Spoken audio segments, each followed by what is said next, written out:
Hi everyone, कैसे हैं आप सब। तो ये वीडियो मैं बना रहा हूँ सीए फाउंडेशन स्टूडेंट्स के लिए जिनके जून 2023 के एग्जाम्स कुछ ही दिनों में स्टार्ट होने वाले हैं। आज जब मैं ये वीडियो बना रहा हूँ वहां से अगर मैं गिनूं तो लगभग लगभग 3 से 4 हफ्ते रह गए हैं हमारे एग्जाम्स को, आखिरी मंथ चल रहा है। और जैसे जैसे हमारे एग्जाम पास आ रहे हैं, more than the subjective doubts, बच्चों के जो डाउट्स आ रहे हैं वो विद रिगार्ड टू स्ट्रैटेजी आ रहे हैं। बच्चों के मैसेजेस मुझे जो इन दिनों आ रहे हैं वो ये आ रहे हैं कि सर मेरा ये पेंडिंग है, ये रह गया है, ऐसे रह गया है। मतलब उनके मैसेजेस में डर कहीं मुझे ज्यादा लग रहा है। तो इस आखिरी आपके साथ बहुत सारी चीजें डिस्कस करने वाला हूँ। आपको सीरीज ऑफ गाइडेंस वीडियोस मिलेंगी जिसके अंदर मैं एक एक एस्पेक्ट डिस्कस करूंगा। तो इस वीडियो के अंदर मैं डिस्कस करने वाला हूं ऐसी दो चीजें, ऐसे दो स्टेप्स जो आपको लेने हैं टू मेक श्योर दैट इस एक महीने में बिफोर योर एग्जाम आप अपनी कंसंट्रेशन को बनाए रखें और आप अपने एग्जाम पक्का पक्का पास करें। इनफैक्ट ये दो स्टेप्स क्या हैं, ये दो कॉमन गलतियां हैं जो स्टूडेंट्स करते हैं और मैं चाहता हूं कि आप ये गलतियां बिल्कुल भी ना करें। आइए एक एक करके डिस्कस करते हैं। सबसे पहली चीज जो मैं आपको बोलना चाहूंगा, जब आप इन दिनों रिवीजन कर रहे हैं अपने सीए फाउंडेशन एग्जाम्स के लिए, you have to analyse, definitely आप ये सारे करेंगे, you have to analyse your strengths and your weaknesses. एक बहुत बड़ी गलती जो सारे बच्चे करते हैं वो ये करते हैं, वो ये मान के चलते हैं कि अपने तो चारों के चारों सब्जेक्ट स्ट्रांग हैं या चारों के चारों ही वीक हैं। ऐसा कभी भी नहीं होता। हर बच्चे के कोई ना कोई सब्जेक्ट स्ट्रांग पॉइंट्स होते हैं, कोई ना कोई वीक पॉइंट्स होते हैं। इनफैक्ट मैं आपको कहूंगा यहां पर 1 मिनट के लिए आप वीडियो को पॉज कीजिए और मुझे कमेंट सेक्शन में बताइए आपके हिसाब से वो कौन से दो सब्जेक्ट्स हैं जो आपके लिए अच्छे हैं, आपकी स्ट्रेंथ है, और वो कौन से दो सब्जेक्ट हैं जो आपकी वीकनेस है। एक बार कमेंट सेक्शन में बताइए, फिर अब मैं आगे डिस्कस करता हूं आपके साथ। देखिए, सीए के एग्जाम में जो पासिंग क्राइटेरिया है ना, वो है कि मिनिमम आपको 40% मार्क्स लेने हैं हर सब्जेक्ट में, मगर आपका एग्रीगेट 50% होना बनता है।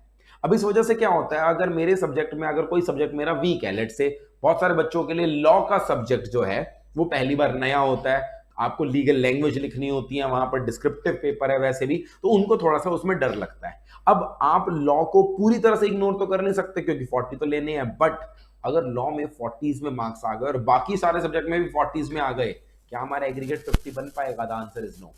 सो सीए के अंदर जो ओवरऑल स्ट्रैटेजी होती है वो हमारी ऐसी होती है, हमारे कोई भी ऐसे दो सब्जेक्ट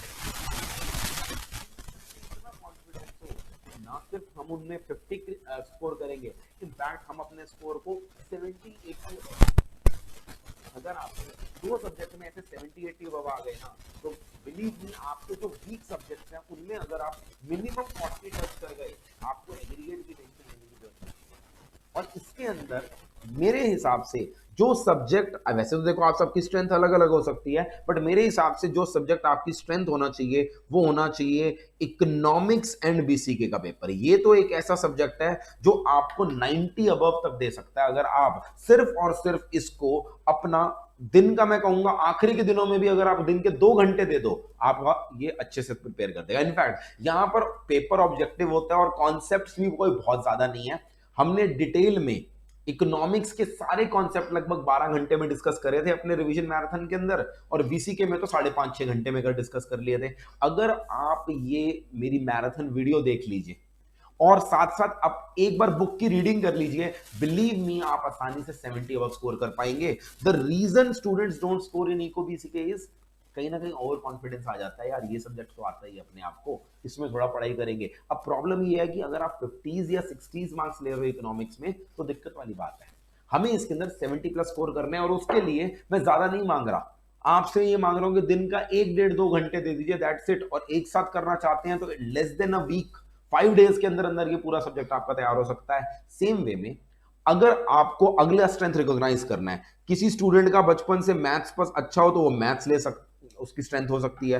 किसी का हो सकता है अकाउंटेंसी हो, वैसे अकाउंटेंसी में मार्क्स आने की जो चांसेस होते हैं, जो टेंडेंसी होती है वो ज्यादा होती है, क्योंकि 100 मार्क्स के पेपर में वो एक आधा क्वेश्चन टफ डाल भी देंगे, अगर पेपर आपका थोड़ा सा लेंथी बना भी देंगे, स्टिल पेपर टफ भी आएगा तो भी आप आसानी से 60 अबव स्कोर कर सकते हो। तो this is what I feel. मगर आपको ये एनालिसिस अपना अभी इस समय करना है। क्यों करना है? क्योंकि जो सब्जेक्ट आपके स्ट्रेंथ वाले हैं उसके अंदर आपको टारगेट करना है 70+, और अगर आपको 70+ टारगेट करना है तो first of all in strength वाले सब्जेक्ट का जो सिलेबस है उसकी कवरेज आपको एटलीस्ट 95% सिलेबस कवर करके जाना है। I am not saying 100%, technically तो मुझे 100% बोलना चाहिए, बट 95% मैं इसलिए बोल रहा हूं क्योंकि एक आधा चैप्टर मैं मान भी लेता हूं, चलो मुश्किल है, जैसे इको बीसीके में एक बीसीके का चैप्टर नंबर 3 है, आप कह रहे हो सर मेरे पास टाइम नहीं है, मैं पढ़ नहीं पाऊंगा, चलो ठीक है, एटलीस्ट 95% सिलेबस तो कवर करो। 95% सिलेबस करोगे तो जाकर पेपर में 85-90 मार्क्स का पेपर अटेम्प्ट कर पाओगे, और तभी जाकर आपके 70 प्लस आएंगे। अगर आपने तैयारी ही 60-70 मार्क्स की करी इन स्ट्रेंथ वाले सब्जेक्ट में, इनको फॉर ग्रांटेड लिया, तो ये आपको मार्क्स नहीं दिलवा पाएंगे। सर इसका मतलब मैं अपने स्ट्रेंथ वाले सब्जेक्ट पे लगा रहा हूं, वीकनेस वाले सब्जेक्ट पे को इग्नोर कर दूं? ना ना ना, this is not what I am saying. Weakness वाले सब्जेक्ट को पढ़ने का क्राइटेरिया, तरीका आपका अलग हो जाएगा। अगर आपने, let us suppose, I am just taking an example, आपने अपने वीकनेस में लॉ सब्जेक्ट को सिलेक्ट किया, मैथ्स को सिलेक्ट किया, मान लो, क्योंकि आप सर 100 नंबर का पेपर मेरा 2 घंटे में हो नहीं पाता, तो यहां पर आपको क्या करना पड़ेगा, यहां पर आपको you have to make sure at least 40 का टारगेट तो ब्रीच करना ही करना है भाई अपने आप को, ये तो लेने ही लेने हैं। यहां पर आप टेक्निक क्या लगाओगे, यहां पर आप अपनी टाइम मैनेजमेंट का ध्यान रखोगे। टाइम मैनेजमेंट का मतलब, सर बचे मेरे पास 3 हफ्ते हैं, कॉन्फिडेंस मेरे अंदर है नहीं, तो आपको क्या करना पड़ेगा, आपको इंपॉर्टेंट चैप्टर्स यहां पर ध्यान रखने पड़ेंगे। पहले इंपॉर्टेंट चैप्टर्स देखने हैं। फॉर एग्जांपल मैथमेटिक्स के अंदर टाइम वैल्यू ऑफ मनी की बहुत ज्यादा वेटेज है। वैसे एक चीज बताऊं, हमारे चारों के चारों सब्जेक्ट्स के अंदर एक डिटेल्ड एबीसी एनालिसिस की वीडियोस हमने अपने चैनल पे डाल रखी है। अगर आप वो वीडियोस देखना चाहते हैं, चारों सब्जेक्ट्स की एबीसी एनालिसिस वीडियो देखिए, उसके अंदर हमने आपको बता रखा है कि अगर आप अच्छा स्कोर करना चाहते हैं, कौन से वो चैप्टर्स और टॉपिक्स हैं जिन पे आपको पहले ध्यान रखना पड़ेगा। तो आप हमारे चैनल पे सर्च करें। अगर आपको चैनल पे नहीं मिल रहे, तो जितनी भी वीडियोस हम अपलोड करते हैं ना, उनको सिस्टमेटिकली अपने टेलीग्राम चैनल पे अपलोड कर देते हैं। हमारे टेलीग्राम चैनल का नाम क्या है, सीए फाउंडेशन नॉलेज पोर्टल। जो यूट्यूब चैनल का नाम है ना, उसमें फाउंडेशन वर्ड जोड़ देना, सीए फाउंडेशन नॉलेज पोर्टल। वहां जाकर आप एबीसी एनालिसिस वर्ड सर्च करेंगे, आपको सारे सब्जेक्ट्स का मिलेगा। तो इन सब्जेक्ट्स में सबसे पहले तो एबीसी एनालिसिस देखकर वो इंपॉर्टेंट चैप्टर्स रिकॉग्नाइज करो, जिनको अगर आप पढ़ो तो आपके अच्छे मार्क्स आ सकते हैं। दूसरी बात, इन सब्जेक्ट्स के अंदर आपको ना सिर्फ इंपॉर्टेंट चैप्टर्स को रिकॉग्नाइज करना है, बल्कि आपको कुछ ट्रिक्स सीखनी है जिससे आप मार्क्स चुरा सको। फॉर एग्जाम्पल, साहिल सर की लॉ की एक बहुत अच्छी वीडियो अपलोडेड है, आई थिंक लास्ट वीक के अंदर ही है, आप हमारे चैनल पे चेक कर सकते हो, how to attempt answers, what is the pattern of the paper. उसमें उन्होंने बहुत अच्छे से एक्सप्लेन किया है कि लॉ और बीसीआर के पेपर को कैसे करना है। तो these are certain tricks you have to keep in mind, ताकि आप इन वीकनेस वाले सब्जेक्ट में 40, 45, 50, 55 तो स्कोर करो ही करो। और अगर ये भी आपके स्ट्रेंथ वाले सब्जेक्ट हैं, फिर तो आपको 300 प्लस लेने से कोई नहीं रोक सकता। But I am talking about a general average student जिसके कुछ सब्जेक्ट स्ट्रेंथ में है, कुछ वीकनेस के अंदर। तो पहला पॉइंट तो ये ध्यान रखना ही रखना है। सर दूसरा पॉइंट क्या है? दूसरा पॉइंट ये है, जो सबसे बड़ी मिस्टेक बच्चे करते हैं, वो सवेरे उठते हैं, उनके पास कोई दिन का शेड्यूल नहीं होता। तो first of all you have to create a time table for yourself.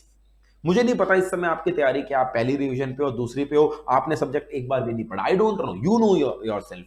आपको ये देखना है मेरे कितने दिन का समय है, और आपको टारगेट बेस्ड स्टडी करनी पड़ेगी। सीए के अंदर भाई बिना टारगेट बेस्ड स्टडी, सिर्फ किताब लेके बैठ जाए और बच्चे सोच रहे हैं हम पढ़ रहे हैं, पेरेंट्स भी सोच रहे हैं हमारा बच्चा सवेरे से लगा रहता है, कोई फायदा नहीं है। आपको एक टाइम टेबल बनाना पड़ेगा, और वो टाइम टेबल इसलिए मैंने आपको बोला, पहले अपनी स्ट्रेंथ और वीकनेस वाला सब्जेक्ट रिकॉग्नाइज कर लो, बेस्ड ऑन दैट आपको उसको टाइम देना पड़ेगा। तो जब आप सवेरे उठ रहे हो, आपके पास क्लियर कट होना चाहिए कि आज मेरे का क्या टारगेट है। I agree, most of the times आपको ऐसा लगेगा शायद मेरा टारगेट अचीव नहीं हो रहा, कोई दिक्कत नहीं, आप 80% टारगेट को अचीव करो, 90 को करो, लॉ ऑफ एवरेजेस तो पता ही है ना। You don't have to be perfect, but at least जब टाइम टेबल बनाओगे तो you will be on a track, you will have a target for the day. आपके पास डिमार्केटेड होगा कि लंच से पहले मुझे ये कंप्लीट करना है, क्योंकि लंच के बाद मेरा टारगेट डिफरेंट है। बिना टाइम टेबल के अगर स्टडी कर रहे हो, बहुत सारे बच्चे करते हैं 11th-12th क्लास में, सीए में ऐसा नहीं चल पाएगा। ठीक है जी, तो these 2 simple hacks I wanted to tell you. इन चीजों का आप ध्यान रखेंगे तो आप तैयारी कर पाएंगे। ऐसा कोई स्पेसिफिक प्रॉब्लम, ऐसे कोई स्पेसिफिक इशू जिस पे आप चाहते हैं कि मैं वीडियो बनाऊं, तो जरूर मुझे कमेंट सेक्शन में बताइएगा। कमेंट सेक्शन, वीडियो की डिस्क्रिप्शन में हमारे जितने भी मैराथन्स हैं हर सब्जेक्ट के, उनका लिंक मैंने डाल दिया। तो किसी भी सब्जेक्ट में अगर आपको लग रहा है रिवीजन के लिए आपको उन मैराथन्स की जरूरत है, तो आपको डिटेल्ड मैराथन्स हर सब्जेक्ट के मिल जाएंगे डिस्क्रिप्शन बॉक्स में, उनको यूज कीजिए और आखिरी 3 हफ्ते में आप अच्छे से अपनी जान लगा दीजिए, क्योंकि ये 3 हफ्ते डिटरमिन करेंगे कि अगली बार आप फाउंडेशन पढ़ रहे हैं या अगली बार आपसे मैं इंटरमीडिएट में बात कर रहा हूं। So all the very best, take care, bye bye. This was Sanchit Grover signing off. I'll meet you in the next video.